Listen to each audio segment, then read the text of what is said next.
السلام علیکم، آپ دیکھ رہے ہیں ہو کیا رہا ہے۔ میں ہوں Faisal Abbasi, group editor 92 news. Irshad Ahmed Arif Sahab ساتھ ہیں۔ شکریہ ارشاد صاحب آپ کا۔ سانحہ سوات میں لاپتہ عبداللہ کی لاش کی تلاش آج بھی جاری رہی۔ سانحہ سوات کے بعد جو پاکستان کی سیاسی جماعتیں ہیں وہ ایک دوسرے کے خلاف بیانات بھی دے رہی ہیں۔ پاکستان تحریک انصاف کی حکومت جو خیبر پختونخوا میں ہے اس پر تنقید بھی کی جا رہی ہے۔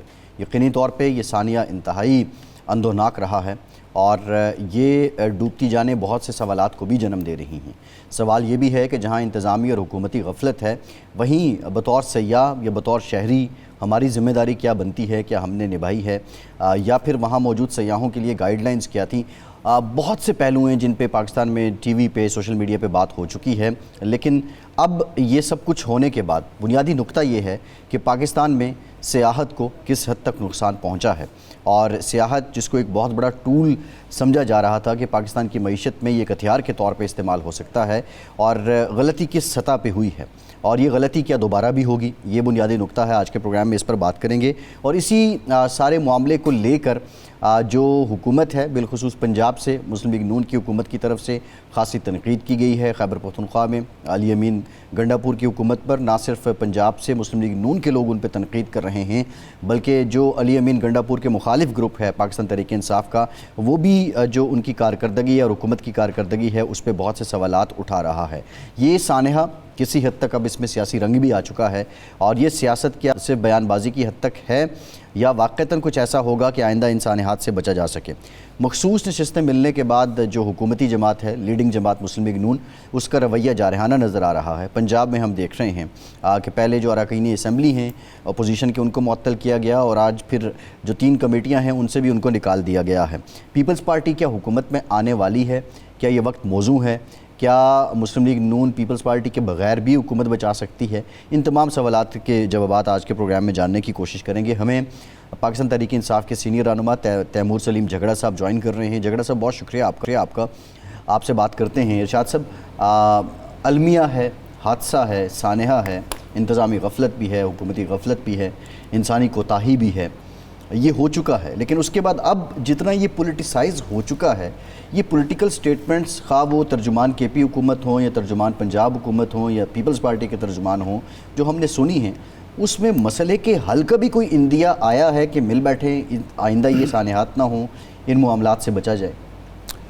اب ایسا بات یہ ہے، بعض ذرا تلخ ہے کہ اصل میں اس قوم کو، خاص طور پر نوجوانوں کو جو تربیت کی، اخلاقی تربیت کی ضرورت ہے، سیوک سینس دینے کی ضرورت ہے، وہ نہ کسی حکومت نے دی ہے، نہ میڈیا دے رہا ہے، نہ علماء دے رہے ہیں، نہ اساتذہ دے رہے ہیں، نہ معاشرہ دے رہا ہے۔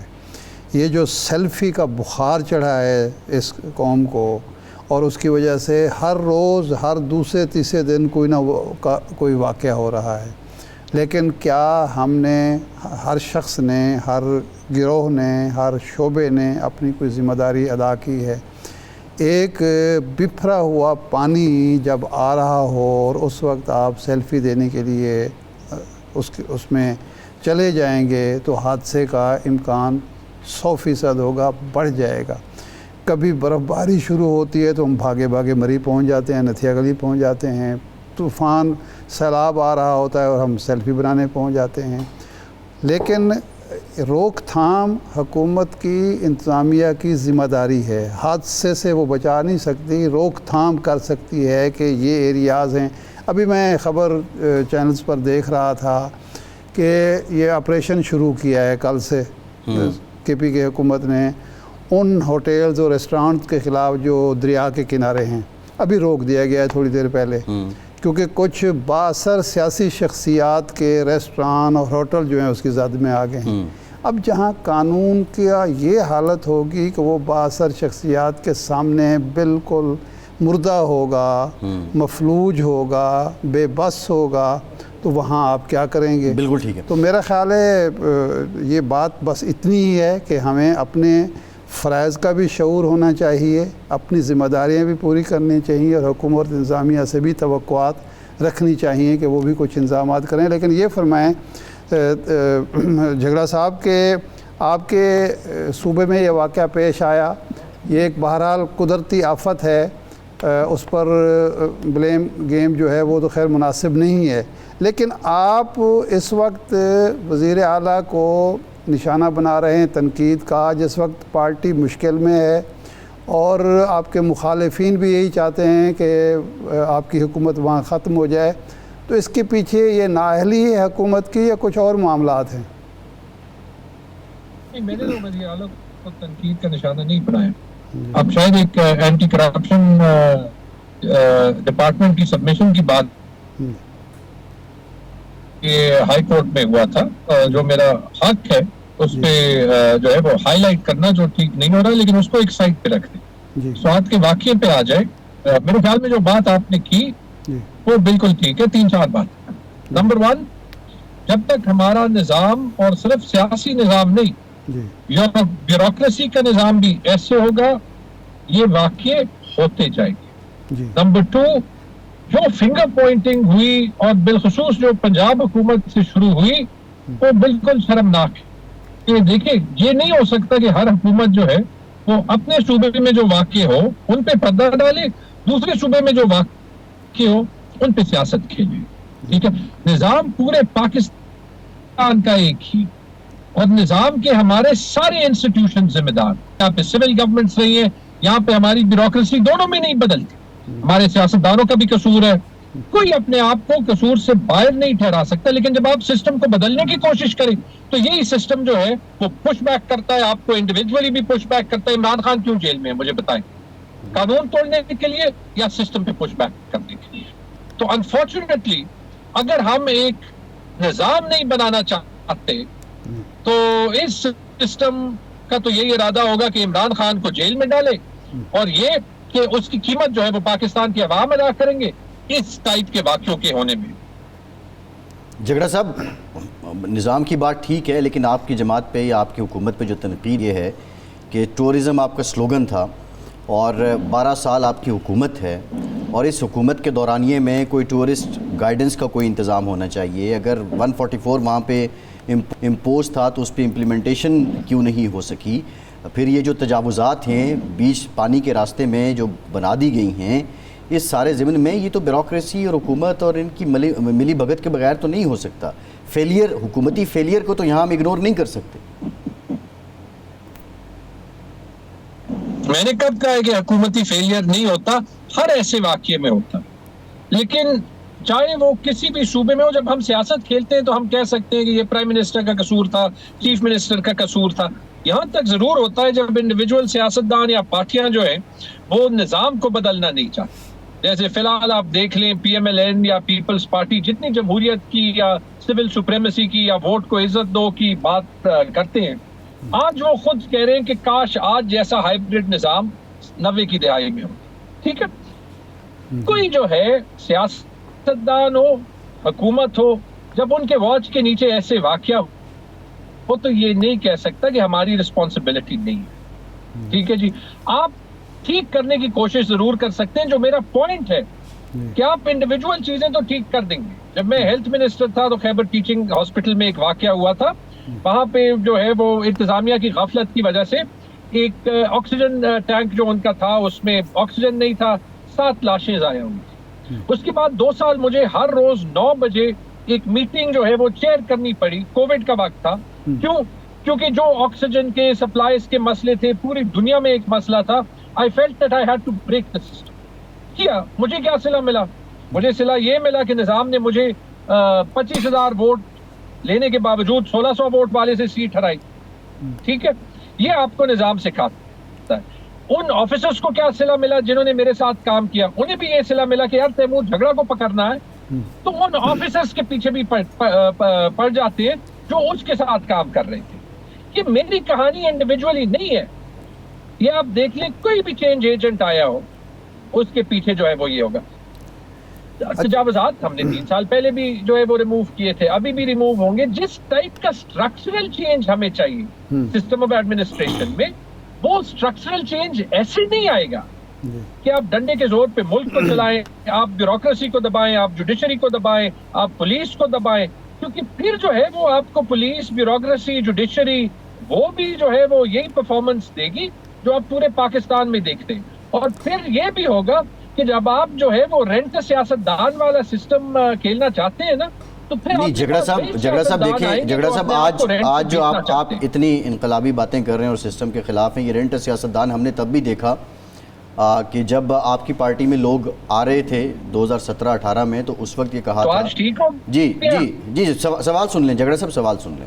آپ کی جو پارٹی کے چیئرمین ہیں عمران خان، انہوں نے کہا تھا کہ یہ جو الیکٹیبلز ہیں جن کو لوٹے کہتے تھے، یہ سیاست کے سائنسدان ہوتے ہیں. بنیادی طور پہ جس نظام سے آپ مستفید ہو کے آئے، اب اسی نظام کے بارے میں آپ انقلاب لانا چاہیں تو یہ تو کیا ممکن ہے، یا یہاں پہ تھوڑا ایولوشنری چلنا ہوگا، ارتقائی عمل ہونا چاہیے؟ پہلے انقلاب کی میں بات نہیں کر رہا، سچائی کی بات کر رہا. انقلاب دیکھیں گے نا، انقلاب کے بھی ریزلٹس آپ کو تاریخ کہتی ہے کہ اچھے جو ہے وہ نہیں ہوتے، کیونکہ انقلاب میں کیوس ہوتا ہے. لیکن جو ہماری ایوولوشن ہے نا، ایوولوشن اسے نہیں کہتے کہ آپ 80 سال صرف گول گول جاتے جائیں. ایوولوشن بہت اس سے تیز اسپیس پہ ہو سکتی ہے. 1960 میں کوریا ہمارے ساتھ تھا، وہ کہاں ہے، آج ہم کہاں ہیں؟ وہ بھی انقلاب سے تو نہیں آگے گئے نا. 1975 میں ویتنام تباہ تھا امریکہ کے ساتھ، انہوں نے 15 سال جنگ کی تھی. ہم ویتنام سے تو بہت آگے تھے. آج دیکھ لیں ویتنام کو. 1980 میں چائنا اور ہماری جی ڈی پی ایک جیسی تھی فی پرسن، آج چائنا کو دیکھ لیں. 1991-92 میں انڈیا کے منموہن سنگھ نے ایز فائنانس منسٹر اسپیچ کی کہ ہمیں اپنا نظام بدلنا ہے. اس وقت انڈیا میں فی کا آمدنی پاکستان سے آدھی تھی، آج تقریباً 70% زیادہ ہے. تو یہ ہم کیوں ایسے جو ہے وہ چھپے؟ اور جو آپ نے کہا اس میں مجھے صرف اعتراض یہ ہے کہ جب ہم ماضی کو استعمال کرتے ہیں پریزنٹ کو جسٹیفائی کرنے میں، تو ہم صرف جس نے نظام کو نہیں بدلنا اس کو ایک موقع دے دیتے ہیں کہ وہ لوگوں کو کنفیوز کرے.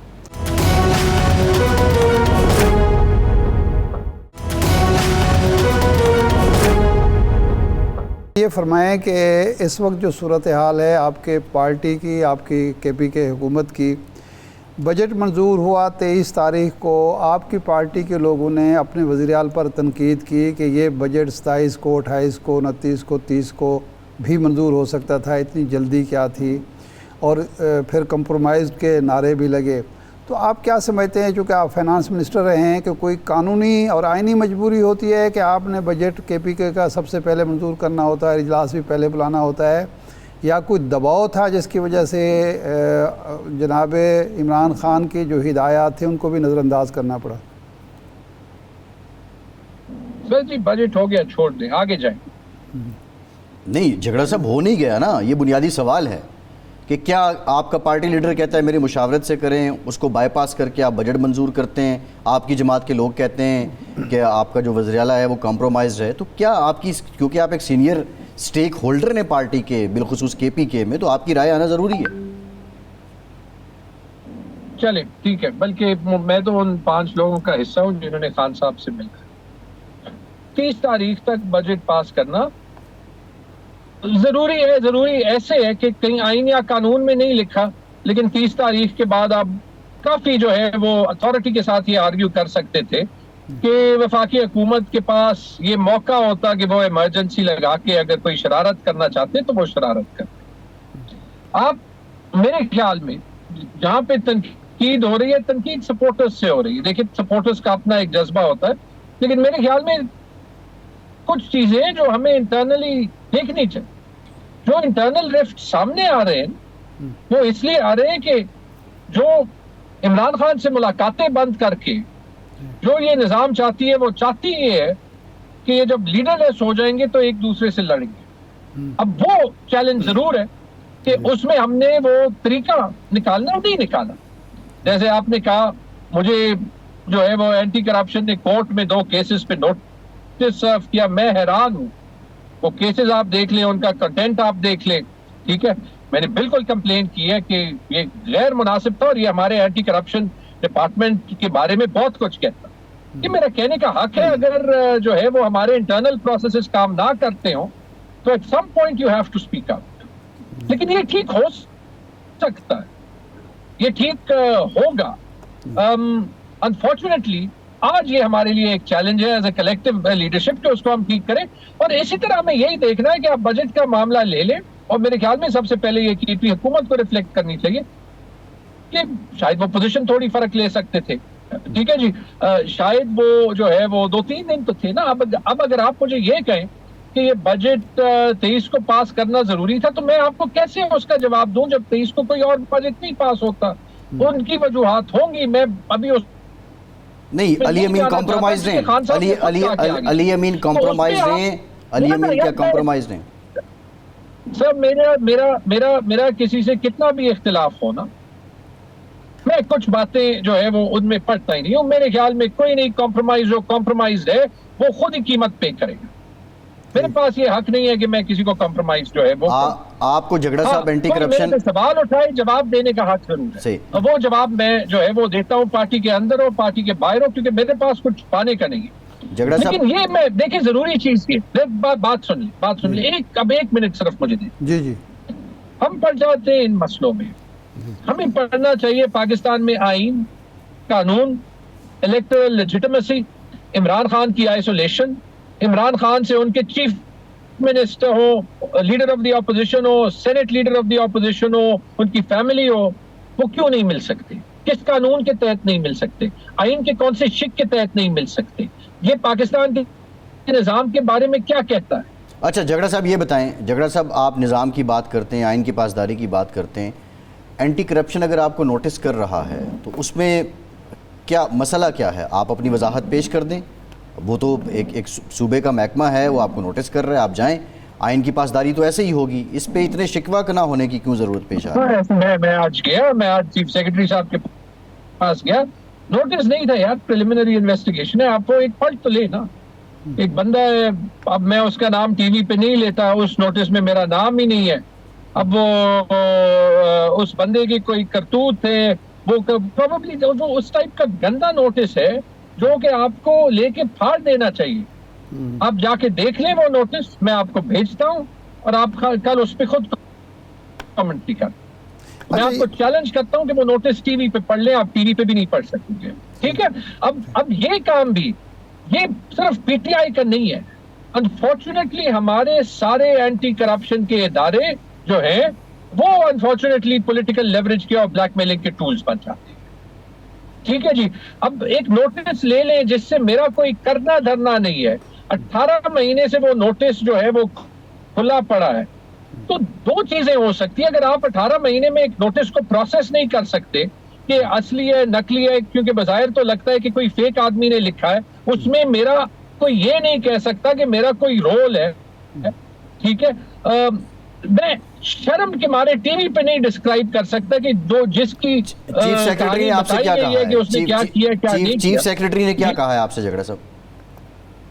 سر میں نے چیف سیکرٹری صاحب کو کمپلین کیا ہے کہ میں اس پہ فارمل کمپلینٹ کروں گا کہ جو نیچے بیوروکریسی ہے وہ 18 مہینے ایسے نوٹس کیسے رکھ سکتی ہے, اس پہ انکوائری کر. جیسے نوٹس بھیجنا ان کو میرا حق ہے, یہ کہنا ان کا حق ہے. ٹھیک ہے جی, ایز اے سٹیزن, فارگیٹ کہ میں پی ٹی آئی کا حصہ ہوں یا نہیں, ایز اے سٹیزن یہ میرا حق ہے کہ میں یہ دیکھوں کہ ہمارے جو سول سرونٹس ہیں, کیا سول سرونٹس, پبلک سرونٹس, یعنی عوام کی نوکری کرنے والے, ٹھیک ہے, کہ وہ کیا کرتے ہیں. میں آپ کو یہ کہہ رہا ہوں, مسئلہ نظام کا ہے, اور ہائیبریڈ نظاموں میں نظام بہتر نہیں ہوتے, بگڑتے ہیں. اچھا جگہ صاحب یہ فرمائیں کہ یہ آپ نے فرمایا کہ صوبائی حکومت کے حوالے سے آپ ابھی ایسی کوئی بات نہیں کریں گے, درست ہے. آپ کی پارٹی اس وقت جس بحران کا یا دباؤ کا میں کہوں گا شکار ہے, اس میں ایک وجہ یہ بھی ہے کہ آپ ابھی تک نہ تو کسی اور پارٹی کو اپنے ساتھ ملا سکے ہیں. مثال کے طور پر مولانا فضل الرحمان صاحب سے آپ کے مذاکرات ہوئے, جب بھی مذاکرات ہو رہے ہوتے ہیں تو گنڈا پور صاحب یا ان کے بھائی جو ہیں کوئی نہ کوئی بیان مولانا فضل الرحمان کے خلاف داغ دیتے ہیں, اور اس کے بعد وہ مذاکرات تلپٹ ہو جاتے ہیں. تو آپ سمجھتے ہیں کہ آپ کی پارٹی کی یہ جو دوسرے اداروں کی حکومت کی آپ بات کر رہے ہیں, وہ مانتے ہوئے بھی کیا آپ کی پارٹی جو ہے وہ صحیح لائن آف ایکشن بنا سکی ہے, کوئی دباؤ بڑھا سکی ہے, کوئی سیاسی حکمت عملی ایسی اختیار کر سکی ہے جس کی وجہ سے آپ کی حکومت بھی بہتر انداز میں چلے, اور ایک پارلیمانی پارٹی کے طور پر اپنا کردار بھی ادا کریں, اور عمران خان صاحب کے لیے بھی آسانی پیدا ہو؟ پہلی چیز تو یہ پلیز مان لیں، میں میڈیا سے ریکویسٹ کرتا ہوں، ویورز سے ریکویسٹ کرتا ہوں، دیکھیں ذمہ داری صرف اس پہ نہ ڈالیں جس کے ساتھ زیادتی ہو رہی ہے۔ اب میں آپ کے سوال پہ آتا ہوں، بہت کچھ ہم بہتر کر سکتے ہیں، میرے خیال میں ہمیں الائنس کی ضرورت ہے، اور کسی کو بھی الائنس کی کوشش جو ہے وہ خراب نہیں کرنی چاہیے۔ میرے خیال میں ہمیں جو ہے وہ بہت سی چیزیں زیادہ کوآرڈینیٹڈ طریقے میں، چاہے وہ خیبر پختونخوا میں ہو، چاہے وہ سینٹر میں ہو، بہتر جو ہے وہ ایکسیکیوٹ کرنے کی ضرورت ہے۔ اور وہ ہماری انٹرنل انگیجمنٹ چل رہی ہے، اس پہ مشکل کام ہے۔ مشکل کام اس لیے ہے کیونکہ دیکھیں جیسے میں نے کہا کہ لیڈر اندر ہے، جان بوجھ کے لیڈر کو آئسولیٹ کیا جا رہا ہے، اسی وجہ کے لیے یہ ہو جائے گا ٹھیک۔ اب دیکھیں آج ایک خبر آئی تھی، I'm not sure کہ صحیح تھی یا نہیں، کہ ہمارے ایک جو ایم این اے ہے وہ پارٹی چھوڑ کے پی ایم ایل این میں جا رہے ہیں۔ جی ساہیوال سے سہیل صاحب، کچھ لوگوں نے جو ہے وہ نہیں، کچھ لوگوں نے غصے کا اظہار بھی کیا۔ عثمان علی خان جی جی کچھ پارٹی کے اندر لوگوں نے غصے کا اظہار کیا، ٹھیک ہے، دوسری طرف جو ہے وہ لوگ بڑے خوش ہوں گے کہ ہم نے بڑا تیر مارا ہے۔ میں کہتا ہوں کہ یار جتنے لوگ بھی چھوڑنا چاہتے ہیں نا اور یہ دکھانا چاہتے ہیں کہ ہم بک سکتے، چھوڑ دیں ایک بار۔ اگر ہم نے ایک موومنٹ کرنی ہے ایک ایسے نظام کے خلاف جس نے آئین اور قانون کو استعمال کرنا ہے ہمارے خلاف، تو پھر بہتر ہے نا کہ ہم، اب دیکھیں انہوں نے 2/3 میجورٹی لے لی ہے نا دنیا کے سب سے بھونڈے فیصلے سے، جس میں کے پی اسمبلی کی مثال لے لیں، 92 سیٹیں پی ٹی آئی کی ہیں، ریزرو سیٹ 0، اپوزیشن کی 23 سیٹس ہے، ریزرو سیٹس 30۔ یہ دنیا کی سب سے انوکھی پروپورشنل ریپریزنٹیشن کی ڈیفینیشن ہے۔ اچھا نظام اتنا جھگڑا صاحب، جھگڑا نہیں چاہتا، جھگڑا صاحب، جھگڑا صاحب، آپ ایک پارٹی جو ہے اس کے خلاف ایک فیصلہ آتا ہے، آپ اپیل میں نہیں جاتے، اس کے بعد جب الیکشن ہو جاتے ہیں آپ سنی اتحاد کونسل کا حصہ بن جاتے ہیں، اس کے بعد ایک بینچ جو ہے وہ آپ کے حق میں فیصلہ کر دیتا ہے، اور کہا یہ جاتا ہے مخالفین، آپ کے مخالفین کے آئین کو ری رائٹ کر دیا جاتا ہے۔ اس وقت تک تو ٹھیک ہے عدالت ہے، جب آپ کے خلاف فیصلہ آ جائے تو وہ غلط ہو جاتا ہے۔ آپ نے ایک چیز مس کر دی، جی آپ نے یہ مس کر دیا کہ جب فیصلہ ہو جاتا ہے تو 12 مہینے وہ امپلیمنٹ نہیں ہوتا، اور منیب فاروق اپنے بلاگ میں پہلے دن کہتا ہے کہ یہ امپلیمنٹ نہیں ہوتا۔ بالکل، آپ اس کو شامل کر لیں۔ جب اس کو شامل کر دیں تو ساری کہانی صاف ظاہر ہو جاتی۔ نہیں جھگڑا صاحب، اب بات یہ ہے، اگر ریشنل بات کریں، یہ فیصلہ آنے کے بعد ہم یہ دیکھ رہے ہیں، ریشنل میں بات کر رہا ہوں، جی میں ریشنلی بات کر رہا ہوں، جب سپریم کورٹ کا فیصلہ امپلیمنٹ نہیں ہونا، پاکستان کی تاریخ میں مثال دے دے، مجھے 2 مثالیں صرف یاد آتی۔ ایک جب 2 صوبوں میں الیکشن ہونے تھے آج سے 2 سال 2.5 سال پہلے، اور ایک یہ اگر سپریم کورٹ کا فیصلہ امپلیمنٹ، بھٹو صاحب کے خلاف فیصلہ غلط تھا، 45 سال بعد جو ہے وہ یہ ریکگنائز کیا گیا، کسی نے ایڈمنسٹریشن میں کہا کہ ہم نہیں مانتے۔ جھگڑا صاحب سوال یہ ہے، دیکھیے جو آپ اگر میں ماضی کا ریفرنس دوں تو وہ آپ پھر کہیں گے کہ وہ ایک ایکسکیوز آپ دے رہے ہیں۔ یہ وہی پارلیمان ہے جس میں سے آپ نکل گئے تھے، استعفے کبھی دیے کبھی نہیں دیے، اس کو بے وقت کیا، ایک بات، لیکن کویسچن از دیٹ ابھی یہ فیصلہ آ گیا، جیسے تیسے بھی آیا، حکومت کو 2/3 مل گئی، لگ رہا ہے کہ حکومت کا ایگریشن بڑھ رہا ہے، جو پنجاب میں ہو رہا ہے، آپ کے لوگوں کو سسپینڈ کر دیا گیا، کمیٹیوں سے نکالا جا رہا ہے، آپ ایک بیٹل آف سروائیول کے موڈ میں ہیں، اور اس میں آپ کسی سے بات کرنا بھی نہیں چاہتے، پی ٹی آئی نے اپنی ایک کٹیا بنائی اور پھر فردر مزید کٹیا بنی ہوئی ہے، تو کیسے آپ لوگ نکلیں گے؟ ایسی جادو کی چھڑی کیا آئے گی آپ کے پاس کہ آپ سروائیو کر سکیں گے؟ We will fight، اور فائٹ سے میرا مطلب ہے پولیٹیکل سٹرگل، اور یہ عمران خان نے کہا تھا اور یونائٹڈ نیشنز میں کہا تھا، ٹھیک ہے اس میں کچھ اور ٹائم لڑائی ہو جائے گی، ٹھیک ہے اس میں کچھ اور لوگ جو ہے وہ نکل جائے گی، فرق نہیں پڑتا۔ پولیٹیکل سٹرگل میں تو ڈائیلاگ ہوتا ہے جھگڑا صاحب، پولیٹیکل سٹرگل میں تو الائنسز ہوتے ہیں، ڈائیلاگ ہوتے ہیں۔ سر یہ سروائیول کی جنگ نہیں ہے. سروائیول کی جنگ ان کے لیے جو چاہتے ہیں کہ پاکستان کا یہ نظام نہ چینج ہو. اگر ان کی سروائیول کی جنگ نہ ہوتی نا تو میرے خیال میں اس نظام نے یہ بڑا صاف کر دیا ہے کہ پی ٹی آئی کے لیے کوئی جگہ نہیں. جب ہم یہ ڈیبیٹ بھی نہیں کر سکتے کہ غلطی حکومت کی ہے تو اس نظام نے اتنا صاف کر دیا ہے کہ پی ٹی آئی کے لیے جگہ نہیں ہے. میرے خیال میں they are doing us a favour کہ ہمیں جو ہے وہ یہ 2/3 سے کم کر رہے ہیں. جگڑا صاحب nothing left in the system. جگڑا صاحب تو تبھی we will actually be able to push back نا. جگڑا صاحب جب 2 صوبائی اسمبلیوں کے فیصلے پر عمل درآمد نہیں ہوا تھا، سپریم کورٹ کا فیصلہ تھا، جب 13 رکنی بینچ کے 8 ججوں کے فیصلے پر عمل درآمد نہیں ہوا تھا، تو آپ 10 رکنی بینچ کے سامنے کیس لڑنے کیوں چلے گئے تھے؟ آپ کو اندازہ نہیں تھا کہ 10 رکنی بینچ کا کیا فیصلہ آئے گا؟ نہیں، ہمیں اندازہ تھا، اس پہ ہمارے پاس اندازہ تھا، بٹ فی الحال تو ہمارے پاس یہی چوائس ہے نا کہ پھر ہم بالکل نظام کو بوائیکاٹ کریں. آپ مجھے یہی بتا دیں، میں تو آپ کو یہی کہہ رہا ہوں کہ یہ پاکستان کے حق میں ہے کہ پاکستان کی سب سے بڑی پارٹی جو باقی ساری پارٹیوں کو ملانے کے بعد بھی ان سب سے ایک بڑی فورس ہے کہ وہ جو ہے وہ سسٹم سے بالکل باہر نکلے. ایک بار تو آپ نے نکال کے دکھا دیا نا. 9 مئی کے بعد آپ نے ساری لیڈرشپ اڑا دی، پریس کانفرنس پہ پریس کانفرنس، وہی اسکرپٹ جو ہے وہ صبح دوپہر شام جو ہے وہ آتا تھا، آپ کو بھی رٹ گیا تھا، ہمیں بھی رٹ گیا تھا.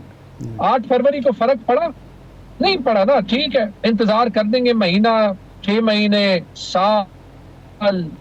یار اسٹرگلز کبھی چھوٹی ہوتی ہیں، کبھی لمبی ہوتی ہے. جس نے اپنی پوزیشن کے لیے کرنی ہے، جس نے اپنے فائدے کے لیے کرنی ہے وہ کر لے، جس نے پاکستان کے لیے کرنی ہے وہ کر لے. میں کل کسی سے بات کر رہا تھا جنہوں نے مجھے کہا کہ جس طریقے سے عمران خان نے جیل فیس کیا ہے پاکستان کی تاریخ میں کسی لیڈر نے فیس نہیں کیا. اچھا جگڑا صاحب لاسٹ کوئسچن، آپ کہیں گے عمران خان بطور فائنینشیل ایکسپرٹ بتائیے کہ پی گورنمنٹ نے جو بجٹ پیش کیا ہے اس کی آؤٹ لائن کیا ہے؟ میرے خیال میں دیکھیں بجٹ پہ وہ اپنی ان پٹ خود ہی دے دیں تو بہتر ہے. اور یہ میرے لیے اس کا جواب دینا صرف اس لیے مناسب نہیں ہے کیونکہ جو امپروومنٹ کی سجیشنز ہیں چونکہ خان صاحب نے کہا تھا وہ میں نے کے پی گورنمنٹ کو دی ہے. حالانکہ ہماری پہلی میٹنگ بجٹ کے اپروو ہونے کے بعد ہوئی لیکن میں نے ان کو دیے. تو میرے خیال میں فی الحال اس سے زیادہ کہنا جو ہے وہ مناسب نہیں ہے. کیونکہ مجھے موقع ملے اس ساری ٹیم کے ساتھ عمران خان صاحب کو کلیکٹیولی اپنی ان پٹ دینے کا. اگر نہ ملا تو پھر جو ہے وہ اس پہ بات کر سکتے ہیں ان پروفیشنل مینر کہ کون سی چیز ٹھیک ہے، کون سی چیز بہتر ہو سکتی ہے. جی ٹھیک، بہت شکریہ تیمور سلیم جی آپ کے وقت کا. شاد صاحب، حکومت کو اب 2/3 اکثریت تو اب تو آبویسلی نمبرز کو دیکھیں تو حاصل ہے، اور سم ہو اگر تھوڑی سی دور کی کوڑی لائیں اور مسلم لیگ نون خلاف روایت اگر تگ و دو کرے بھی تو اس کو کوئی مشکل وقت آتا ہے تو شاید اس کو کہیں پیپلز پارٹی کی ضرورت بھی نہ پڑے سمپل میجورٹی کے لیے. ایک سٹرانگ پوزیشن حکومت کو ملی ہے اور شاید حکومت کا رویہ بھی حسب روایت جو پنجاب میں ہم دیکھ رہے ہیں حکمراں جماعت کا جو وہ ایک جارحانہ ہوا پڑا ہے. کیا امپیکٹ ہونا ہے؟ یہ پولیٹیکل کینوس کس حد تک بدلے گا؟ پیپلز پارٹی سے متعلق بھی آ رہا ہے کہ گورنمنٹ میں شاید شامل ہو جائیں یا کوئی اور اپوزیشن کوئی بہت بڑی بنے گی. ایک تو ہے پاکستان کی تاریخ اور ایک ہے یہ فیصلہ. پاکستان کی تاریخ یہ ہے کہ جب بھی کسی حکومت کو 2/3 میجارٹی ملی ہے اس کے دن گنے گئے ہیں.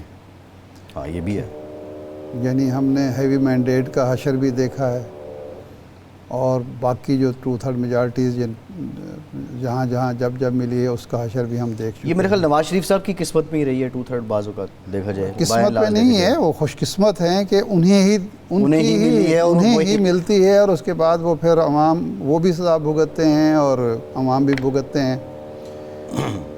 ویسے تو یہ بڑی فراخ دلی ہوگی مسلم لیگ نون کی اور شہباز شریف صاحب کی کہ وہ اب بھی پیپلز پارٹی کا بوجھ جو ہے وہ اپنے کندھوں پر اٹھائے پھریں، ورنہ تو جو حالات ہیں، جس طرح سے عدالتیں بیہیو کر رہی ہیں، جس طرح کے باقی صورتحال ہے، تو وہ چاہیں کہ 2/3 میجارٹی تو بڑی آرام سے وہ کر سکتے ہیں، اب بھی کر سکتے ہیں. معلوم نہیں کیا وجہ ہے کہ ابھی تک وہ اس کے لیے نہیں کیا گیا. جہاں تک یہ فیصلہ ہے نا، میں سمجھتا ہوں کہ یہ پاکستان کی تاریخ میں ایک وہ اسی طرح کا فیصلہ ہے جس طرح جسٹس منیر کا فیصلہ ہم کہتے ہیں، یا جسٹس مشتاق کا فیصلہ بھٹو صاحب کے حوالے سے کہتے ہیں، یا جو بعد میں ایک آدھ فیصلہ ایسا آیا ہے. یعنی یہ 13 رکنی بینچ کے فیصلے کو 10 رکنی بینچ ریورس کر رہا ہے، اور 8 ججوں کے فیصلے کو 7 جج جو ہیں وہ ریورس کر رہے ہیں. یہ تو ویسے تو ہمیں ریاضی میں جو پاکستان کی عدالت نے ریاضی میں جو ہم نے ایک سنگ میل طے کیا ہے، نوبل انعام ہمارا حق بنتا ہے. آئین میں یہ ترمیم نہیں ہوئی کہ 7 زیادہ ہوں گے 8 سے، یہ تو کہیں نہیں لکھا ہو کہ لکھا گیا ہے کہ 10 جو ہیں آئینی بینچ ہو یا سپریم کورٹ کا بینچ ہے نا کہ باہر کوئی بنا ہے. نہیں اوبویسلی سپریم کورٹ کا بینچ ہے، سپریم کورٹ کا بینچ ہے. سپریم کورٹ کے 13 رکنی بینچ کا کیس سنتا ہے 10 رکنی بینچ، اور 8 ججوں کے فیصلے کو ریورس کرتا ہے 7 رکنی بینچ. میں تو ریاضی کی بات کر رہا ہوں کہ ریاضی میں اتنی بڑی انوویشن ہم نے کی ہے، ہماری عدلیہ نے کی ہے ماشاءاللہ. اس پہ تو نوبل انعام بنتا ہے، وہ ہمیں ملنا چاہیے. لیکن اس کا جو کانسیکوینسز ہیں وہ یہ ہیں کہ ایک تو ایک سیاسی جماعت کو آپ بالکل کوشش کر رہے ہیں سسٹم سے نکالنے کی. جماعت بڑی ہے یا چھوٹی ہے اس کی بحث نہیں. جب آپ کسی سیاسی قوت کو سسٹم سے نکالتے ہیں تو اس کے بھی نتائج سسٹم کو بھی بھگتنے پڑتے ہیں، ملک کو بھی بھگتنے پڑتے ہیں. اور دوسرا یہ ہے کہ ایک تاریخ ہے ہماری اپنی، اور اسی کی وجہ سے ہر الیکشن میں یہ کوشش کی جاتی تھی کہ کسی پارٹی کو کم از کم 2097 کے بعد کسی پارٹی کو، کنگز پارٹی کو بھی 2/3 میجارٹی نہ دی جائے. 1997 کے بعد شاہ صاحب 2097 کے بعد نہیں، 1997 کے بعد کنگز پارٹی جو تھی میاں اظہر صاحب کی، ظفر اللہ جمالی صاحب کی، چودھری پرویز الہی صاحب اور شجاعت صاحب، وہ بھی پیٹریوٹ کے مرہون منت تھے، اس کو بھی 2/3 میجارٹی نہیں لینے دی گئی. اس کو بھی پیپلز پارٹی پیٹریوٹ کا سہارا ملا. پیپلز پارٹی کو یہ پہلی دفعہ پھر ایک موقع دیا جا رہا ہے، اور اس کے بعد سوچا جا رہا ہے کہ سسٹم نتیجہ ہو. اب یہ جو کچھ پنجاب میں ہم دیکھ رہے ہیں کہ ایک سیاسی جماعت ہے، اس کی آپ نے خود جو طریقہ کار ہے پارلیمانی اس کے مطابق کمیٹیوں کے چیئرمین بنایا ہے. اب ان کو ہٹانے کا کیا مطلب ہے؟ مطلب وہ اسپیکر صاحب تو کہہ رہے ہیں جی میں نے جو بھی کیا آئین کے تحت یہ اس دن کیا جا رہا ہے. نہیں وہ جو پارلیمانی کمیٹی اسٹینڈنگ کمیٹیز سے ہٹایا ہے، یہ اس دن کیا جا رہا ہے جب پارلیمانی دن عالمی منایا جا رہا ہے. یہ فیصلہ اس دن کیا گیا جب عالمی سطح پر پارلیمانی نظام کا دن منایا جا رہا ہے. اسے کیا حاصل ہوگا؟ صرف یہ کہ آپ دنیا کو یہ تاثر دینا چاہتے ہیں کہ ہمارے ہاں جو پارلیمانی نظام ہے، جمہوری نظام ہے، جو پارلیمنٹ قائم ہے، وہ کسی قاعدے قانون کے تحت نہیں چلائی جا رہی. تو میرا نہیں خیال کہ یہ کوئی اچھی علامت ہے، یا اس طریقے سے سسٹم بہتر ہو رہا ہے یا سسٹم مضبوط ہو رہا ہے. پاکستان کی ضرورت یہ ہے کہ پاکستان کے جمہوری نظام کو مضبوط سے مضبوط کیا جائے، عوام کا اعتماد اس پر بحال کیا جائے، عدلیہ پر اعتماد بحال کیا جائے. لوگوں کو یہ یقین ہو کہ ہم اپنے فیصلے جو ہیں پارلیمنٹ میں بھی بیٹھ کے طے کر سکتے ہیں، اور عدالت میں بھی، عدالت سے بھی انصاف لے سکتے ہیں.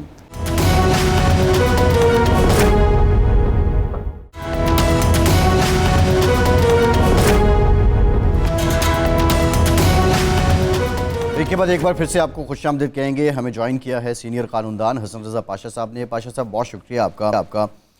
پاشا صاحب بات یہ ہو رہی ہے کہ مخصوص نشستوں کا جو فیصلہ آئینی بینچ نے دیا ہے کہ 13 رکنی ججز کا فیصلہ، 8 رکنی جو ججز تھے انہوں نے پہلے اور فیصلہ دیا تھا، اب 7 جو ججز ہیں انہوں نے اس فیصلے کو ختم کیا اور پشاور ہائی کورٹ کے فیصلے کو بحال کیا. مسئلہ یہاں پہ میتھمیٹکس کا آ چکا ہے، ایکویشن کا آ چکا ہے. یہ جو 26ویں آئینی ترمیم ہوئی تھی، کیا اس کے بعد یہ نمبر اور یہ ایکویشن میٹر کرتی ہے؟ بسم اللہ الرحمن الرحیم. دیکھیں یہ بڑا یونیک قسم کا کیس اور فرسٹ انسٹانس کا کیس ہم اس کو کہیں گے، کیونکہ اس سے پہلے 26ویں ترمیم سے پہلے یہ تھا کہ ریویو پٹیشن کے لیے وہی بینچ ہونا چاہیے، اور اگر وہ نہیں ہے تو جتنے ججز ان میں سے موجود ہیں وہ ججز کم از کم ضرور اس بینچ کا حصہ ہونے چاہیے، اور تعداد بھی اتنی ہونی چاہیے، اس سے زیادہ ہو جائے تو وہ بھی بہتر ہے۔ ان دا مین ٹائم 26ویں ترمیم آ گئی اور اس میں کانسٹیٹیوشنل بینچ کی تشکیل ہو گئی۔ اب جو کانسٹیٹیوشنل بینچ جب بنا تو اس کا جو فل بینچ انہوں نے پہلے بنایا، اور آپ کو یاد ہوگا کہ جب یہ سٹارٹ ہوئی تو 2 معزز جج صاحبان نے، جس میں جسٹس عائشہ ملک اور جسٹس عقیل عباسی صاحب، انہوں نے آؤٹ رائٹلی یہ ریویو پٹیشنز ڈسمس کر دی اور وہ بینچ سے علیحدہ ہو گئے۔ پھر یہ ہوا کہ ایک اور معزز جج صاحب نے جس دن فیصلہ ہونا تھا اس دن پہلے ہی وہ ریکیوز کر دیا کہ احمد خان صاحب نے مجھ پہ اعتراض کیا تو لہٰذا میں اس بینچ کا حصہ نہیں رہنا چاہتا۔ تو باقی جو 10 ججز تھے انہوں نے ضرور اس پہ کیا، اور آپ کو پتہ ہے کہ کیا ایکویشن رہی ہے کہ 7 جج صاحبان نے یہ قرار دیا کہ ریویو پٹیشن جو ہے وہ منظور ہے۔ اب جو گنتی والی بات ہے وہ شاید اس لیے نہیں یہاں پہ ممکن ہو سکتی کہ اوریجنل ججمنٹ 26ویں ترمیم سے پہلے تھی اور ریویو پٹیشن 26ویں ترمیم کے بعد ہوئی ہے، تو لہٰذا فل بینچ جو کانسٹیٹیوشنل کورٹ کا ہے اسی نے کرنا ہے، چونکہ 26ویں ترمیم میں یہ طے پایا تھا، قرار پایا تھا کہ جتنے بھی کانسٹیٹیوشنل میٹر ہوں گے وہ کانسٹیٹیوشنل بینچ کے پاس ہی جائیں گے۔ جی نہیں، یہ تو ہو گیا 15 رکنی کانسٹیٹیوشنل بینچ ہے۔ ایک تو 15 رکنی کیوں نہیں بنایا گیا، 13 رکنی بنایا گیا؟ اگر وہ 2 جج الگ ہو گئے تھے تو وہ باقی 2 جج اس میں شامل کیے جا سکتے تھے۔ اور دوسرا یہ ہے کہ یہ تو ہو سکتا تھا نا کہ جی 8 یا 9 جج ہی کم از کم جو ہیں وہ فیصلہ دیں تو پھر وہ امپلیمنٹ ہونا چاہیے، لیکن 7 ججوں نے 8 ججوں کے فیصلے کو کالعدم قرار دے دیا۔ تو کیا آپ کے جو قانونی مہارت ہے، آپ سمجھتے ہیں کہ 7 جج 8 ججوں کے فیصلے کو کالعدم قرار دے سکتے ہیں ایک ہی کورٹ میں؟ بینچ تو یہ سپریم کورٹ کا ہے نا، کانسٹیٹیوشنل بینچ الگ عدالت تو نہیں ہے۔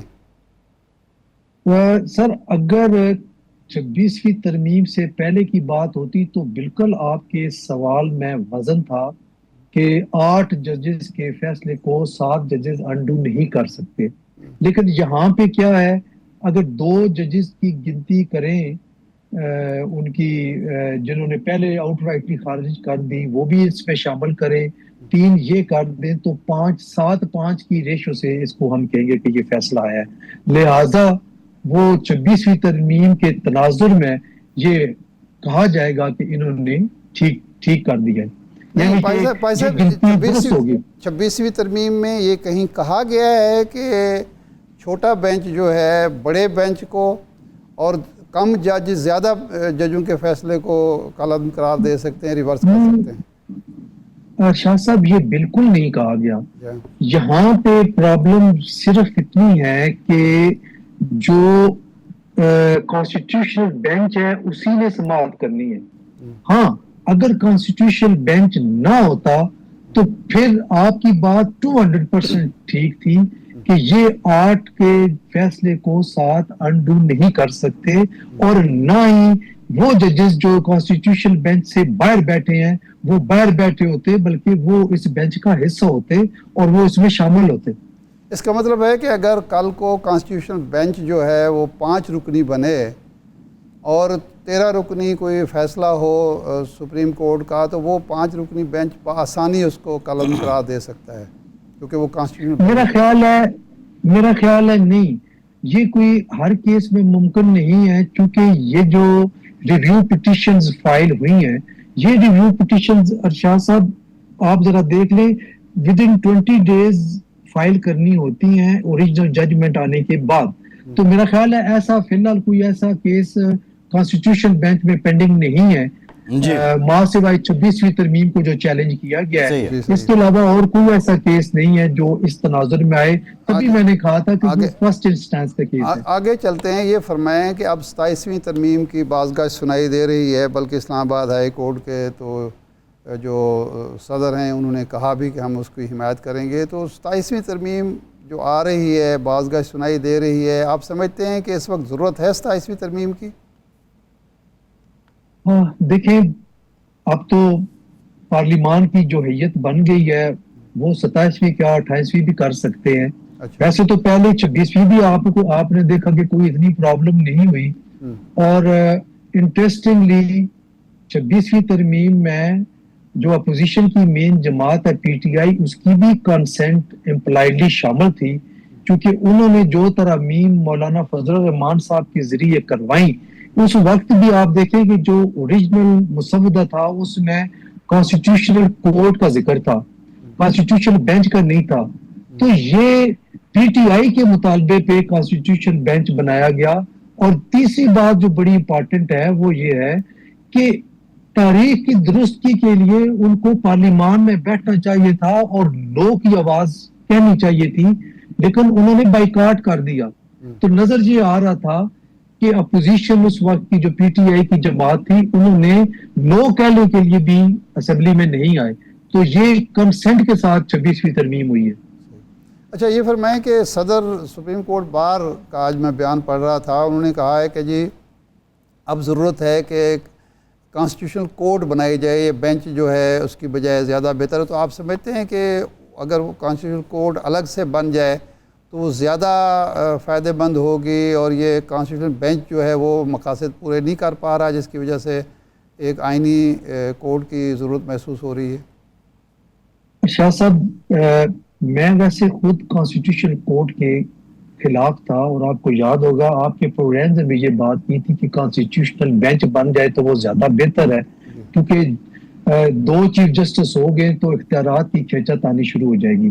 لیکن میرا خیال ہے جو اس وقت حالات ہے کانسٹیٹیوشن کورٹ بھی بن جائے تو کوئی مذائقہ نہیں ہے, چونکہ کانسٹیٹیوشن بینچ بھی وہی کام کر رہا ہے جو کانسٹیٹیوشن کورٹ نے کرنے ہیں. صرف یہ ہوگا کہ ایک اور کانسٹیٹیوشنل پوسٹ کریٹ ہو جائے گی جس کو کانسٹیٹیوشنل کورٹ کا چیف جسٹس کہیں گے, باقی تمام ججز تو وہی ہیں جو کام کر رہے ہیں. نہیں, یہ اب اس کا ماڈل کیا ہوگا, کیونکہ یہ سپریم کورٹ جو ہے اس آئینی بینچ میں موجودہ سپریم کورٹ کے ججز ہیں, اس کے لیے کیا علیحدہ سے ایک پوری عدالت ہوگی, علیحدہ چیف جسٹس تو اوبویسلی ہوگا, تو وہ ججز بھی علیحدہ ہی ہوں گے یا انہی کی سروسز لی جائیں گی؟ یہ انہی کی سروسز میرا خیال ہے لی جائیں گی. آپ یہ دیکھیں نا کہ اسی کورٹ سے کانسٹیٹیوشن بینچ میں لیے گئے ہیں نا, اور آلریڈی اپ ٹو 34-36 جو ہے وہ ججز کی تعداد کر دی گئی ہے. تو میرا تو خیال ہے کہ انہی میں سے ہو جائیں گے, کچھ کو کانسٹیٹیوشن کورٹ کا جج بنا دیں گے اور باقی ریگولر بینچز ہوں گے, جو فی الحال نظر آ رہا ہے, کیونکہ تعداد بڑھ گئی ہے نا, 17 سے 36 ہو گئی ہے. جی ٹھیک ہے پاشا صاحب, ٹائم ختم ہو گیا پروگرام کا. قطع کلامی کی معاف شکریہ آپ کا. ارشاد صاحب آپ کا شکریہ. آج کے پروگرام سے اتنا ہی, اجازت دیجیے.